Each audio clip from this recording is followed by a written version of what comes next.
Welcome to the last breakfast. Please enjoy the video. In this video, I will explain how to convert negative Celsius to Fahrenheit. First, remember the core formula. Fahrenheit equals Celsius times 9/5 plus 32. This means you'll take your Celsius temperature, multiply it by 1.8, and then add 32 to that product. It's a straightforward process once you know the steps, and it works for all temperatures, including those below zero. Let's try an example. Imagine you have a temperature of negative 10 degrees Celsius. First, multiply negative 10 by 1.8, which gives you negative 18. Next, take that negative 18 and add 32 to it. The final result is 14 degrees Fahrenheit, so negative 10 degrees Celsius is equivalent to 14 degrees Fahrenheit. It's simple arithmetic. Understanding some common negative temperature equivalents can be helpful.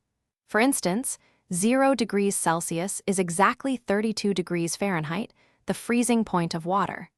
A unique point is negative 40 degrees Celsius, which is also negative 40 degrees Fahrenheit. This is the only temperature where both scales read the same. Knowing these benchmarks can make estimations easier. Here are a couple of quick tips for estimating. For a rough idea, you can multiply the Celsius temperature by 2 and then add 30. While not exact, this provides a decent approximation for many situations. Remember, the precise formula is always best for accuracy.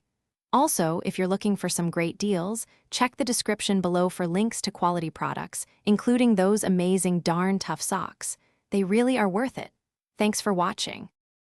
Thanks for watching. If this was helpful, leave a like and consider subscribing. See you next time.